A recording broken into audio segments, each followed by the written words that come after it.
ஆக்சுவலா I was disappointed by the show. என்ன ஷோல டிசப்பாயிண்டட்னா, ஐயோ அது நடக்கல, இது நடக்கல, அது நடக்கல, இது நடக்கலன்னு. ஆனா என்ன என்ன I was disappointed on the ஷோனா, இன்னைக்கு ஷோவை பார்க்கும்பொழுது ஏன் புரிதல், என்னோட அனலைசேஷன், இந்த ஷோல இந்த வாரம் பூரா ஒண்ணு நடந்ததுல,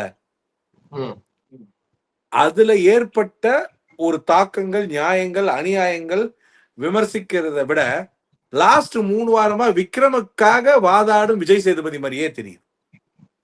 வாரம் விக்ரமுக்கு ஒரு அநியாயம் நடக்கும். இந்த வாரம் அந்த விக்ரமுக்கான நியாயத்தை பெற்றுக் கொடுப்பதுக்காக பல பேர்களை வில்லனாக்கக்கூடிய ஒரு ஷோ. இப்போ ஃபார் எக்ஸாம்பிள் அதுல நியாயம் இருக்கு, விக்ரம் பக்கம் தான் நியாயம் இருக்கு. ஆனா அந்த நியாயத்துக்காக ஒரு வாரம் பூரா செலவு பண்றதுன்னு இருக்குல்ல ஒரு ஷோவை, எல்லா அநியாயம் பண்றவங்களுக்கும் ஒரு நியாயம் இருக்கும். இப்ப ஃபார் எக்ஸாம்பிள் இந்த ஷோ இப்பவே டாப் 3 இவங்க 3 பேரை நோக்கி தான் போயிட்டு இருக்கு. வினோத், விக்ரம், பார்வதி, இவங்க 3 பேர் மட்டும்தான் ஷோ இந்த 3 பேரை நோக்கி தான் போயிட்டு இருக்கு. இன்னைக்கு அது பிராண்ட் ஆகுது.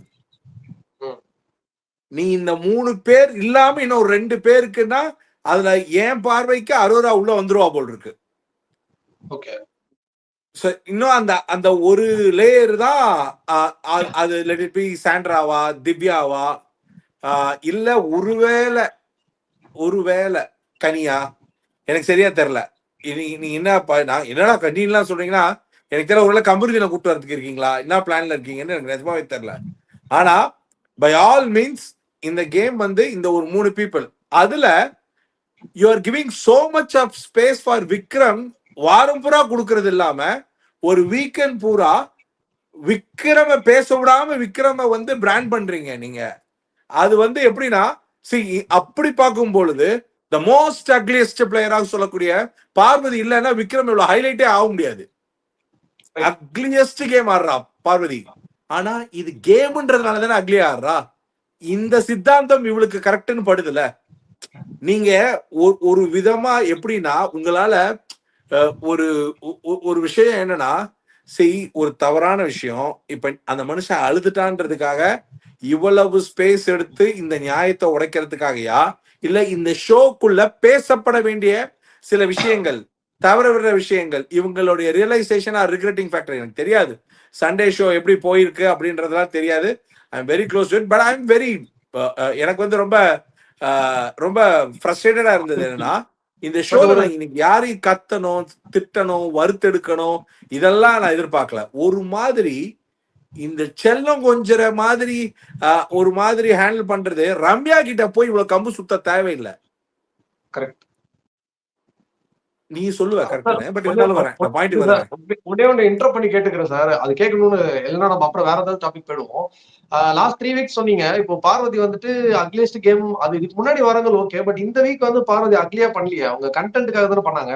அந்த விக்ரம் அங்க எழுப்பினாதான் நெக்லஸ் எடுக்க முடியுங்கிறது ஓகே தானே, அதான கேம் ஸ்ட்ராட்டஜி. நான் மறுபடியும் சொல்றேன், பார்வதி பண்ற எல்லா நிகழ்வுகளையும் டாஸ்க்கு ஒரு மொமெண்ட்டை கிரியேட் பண்ற எந்த மொமெண்ட்டுமே வந்து விமர்சிக்கப்படும் விளையாட்டா இருக்கிறதுனால அது விளையாட்டுக்கு முனைப்போட விளையாடுறான் அவ. நான் வர்றதை டேக்கிள் பண்ணி என் இன்டெலெக்சுவல் இன்டெலிஜென்ஸ் அப்ளை பண்ணி உன்கிட்டக்க நான் வந்து எனக்கான கிரியேட் பண்ண கிரௌட வச்சு உன்னை நான் வந்து அட்டாக் பண்ணுவேன் ஆடுறது அவரோட சித்தாந்தம். நான் நல்லவன் தான், ஆனா நான் நல்லவன் நான் சொல்லாம நான் ஒரு 4 பேரை சொல்ல வைக்கிறேன் பாருன்னு விளையாடுற தந்திரமான விளையாட்டு தான் விக்ரமோட விளையாட்டு. பார்வதியோடைய எந்த விதமான பிளேயோடைய எசன்ஸுக்கு கொஞ்சம் குறையாத ஆள் தான் விக்ரம். ஆனா இந்த எலைட் லுக் வந்து அதை ஓவர் ரைட் பண்ணுது. இப்ப வினோத்தால ஏன் விக்ரம் எல்லாராலையும் விக்ரம் வினோத்தை சொல்ல முடியுது அப்படின்னா என்ன, அதனால காரணம் என்னன்னா, இங்க 2 செட் ஆஃப் ஆடியன்ஸ் தான். ஒன்னு எலைட் கிரௌட் ஆடியன்ஸ், இன்னொன்னு நம்மள மாதிரியான ரிலேட்டபிள் கிரௌட் ஆடியன்ஸ். இந்த 2 ஆடியன்ஸ்குள்ள இருக்கிற ஃபைட் தான் பயங்கரமா போயிட்டு இருக்கு. விக்ரம் அளவுக்கு சென்சிபிளா பேசணும் அப்படின்ற அந்த ஒரு பாயிண்ட் நீங்க ஒவ்வொருத்தர் தலையிலையும் எடுத்தெல்லாம் வைக்க முடியாது. விக்ரமோட சென்ஸ் ஆஃப் இதுவே அவன் ஸ்டேஜ் ஷோவை வந்து பக்கவா என்கேஜ் பண்ணி ஆடியன்ஸை எப்படி கண்ட்ரோல் பண்ணும், ஸ்டேஜ்ல இருக்கிறவங்களுடைய சென்டர் ஆஃப் அட்ராக்ஷன் எப்படி எடுக்கணும்னு அவனுக்கு நல்லா தெரியுது. அதனால பெருசா அந்த ஸ்டேஜ் காமெடி பண்றவனுக்கு இந்த ஷோல காமெடி ஏன் ஒர்க் அவுட் ஆகலைன்னா, அவன் குட்வில்ன்ற பெரிய புக்கை ஓபன் பண்ணி அதுல ஒவ்வொருத்தரும் விக்ரம் விக்ரம்னு எழுத வைக்கிறான். It's strategically very smart game. ஆனா அது அங்க கிராக் பண்ண இருக்கிற ஒரே புத்திசாலி பார்வதி மட்டும் தானே.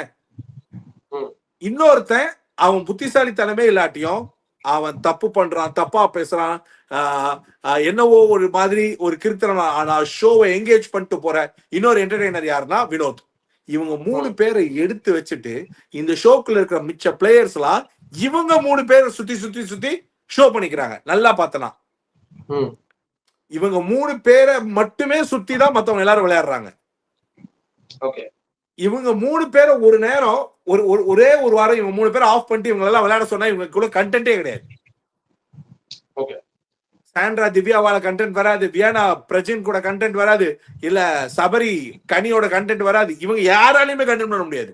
இவங்க 3 பேரை வச்சு கண்டென்ட் நடந்துகிட்டே இருக்கு. இந்த 3 பேருக்கும் they have their own standard of audience.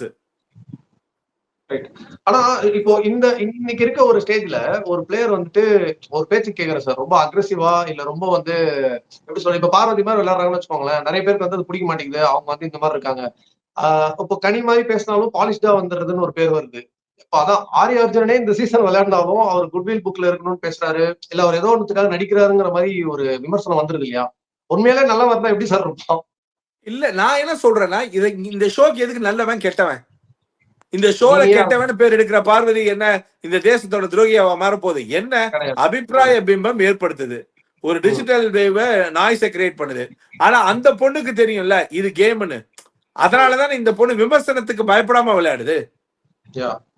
ஒரு யூடியூப்ல ஒரு யூடியூப் மூலியமாவோ இல்ல ஒரு போன் மூலியமாவோ ஒரு டிஜிட்டல் மீடியம் மூலியமாவோ ஒருத்தங்களுடைய விமர்சனத்துக்கெல்லாம் ஒருத்தங்க பயந்துட்டாங்கன்னா இந்த மாதிரி துறையை தேடி வந்து ஷைன் பண்றது ரொம்ப கஷ்டம்.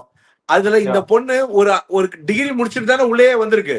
இதை விட பயங்கரமான பிசிக்கல் ஆக்டிவிட்டியான ஒரு ரியாலிட்டி ஷோவையும் போய் அந்த விமர்சனத்தையும் உள்நோக்கி உள்ள போய் பார்த்துட்டு வந்த பொண்ணு அது. Bigg Boss is not a big task for Parvathi. ஆனா பார்வதியால இவ்வளவு பயங்கரமா விளையாட முடியுமா அப்படின்றதுதான் எல்லாருமே ஸ்டன்னிங்கா பார்க்க வச்சிருக்கு. நம்ம வந்து பார்வதி என்ன பெருசா நம்ம விமர்சனத்துக்குள்ள வரணும்னா, ஒரு லெவலுக்கு ஆடுற போது ஒரு இடத்துல அந்த பொண்ணோட ஜாட்டையை பிடிக்கல, அதாவது ஓடுற குதிரையோட ஜாட்டை பிடிச்சு இழுக்கலன்னா அந்த பொண்ணு பியாண்ட்ல எகிருது. அதுதான் Bigg Boss, Vijay Sethupathi sir எல்லாம் அந்த டீம் இவங்கன்னு இழுக்கிறது இல்லையா? விஜய் அந்த இடத்துல வந்து விஜய் டிவியை வந்து தூக்கி சாப்பிட்டுட்டு இந்த பொண்ணு ஷோ பண்ணிட்டு இருக்கு. இதுல நிறைய பேர் வந்து எந்த லாஜிக்ல பார்வதி எலிமினேட் பண்ணுவாங்க?